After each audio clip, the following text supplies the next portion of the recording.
وہ بندہ دوزخ میں نہیں جائے گا۔ جس کو یہ یقین ہو جائے نا سب سے زیادہ کرم فرمانے والی ذات اللہ رسول کی ہے، وہ کبھی رب رسول سے غافل نہیں ہوتا، وہ کبھی اللہ رسول کا دروازہ چھوڑ کے نہیں جاتا، وہ کبھی کسی اور جگہ جا کے پناہ تلاش نہیں کرتا۔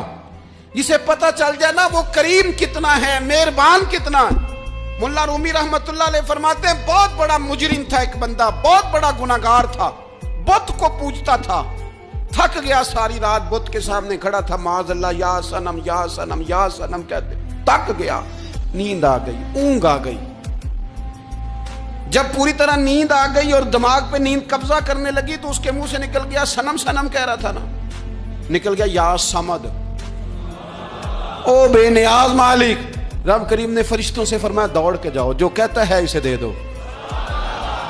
فرشتے کہنے لگے مالک تو بت کو پکار رہا تھا، اس نے تو غلطی سے نام لیا ہے۔ فرمایا مجھے نہیں پتا، لیکن دیکھو نا اس نے مجھے پکارا تو ہے نا، کتنی دیر سے جھوٹے کو پکار رہا تھا، اس کا معاملہ حل نہیں ہوا، اب اگر سچے کو پکارنے پہ بھی حل نہ ہوا تو فرق کیا رہ جائے گا؟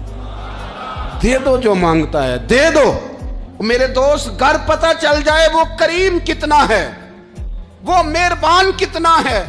میرے رسول پاک علیہ الصلوۃ والسلام نے تو فرمایا تیری آنکھ سے اگر اس کے خوف سے اتنا آنسو بھی نکل گیا جتنا مچھر کا پر ہوتا ہے، تو جس طرح بھینس کے تھنوں سے نکلا ہوا دودھ واپس تھنوں میں نہیں نہ جاتا، جو اتنا بھی روئے نہ روئے اللہ کے خوف سے، وہ بندہ دوزخ میں نہیں جائے گا۔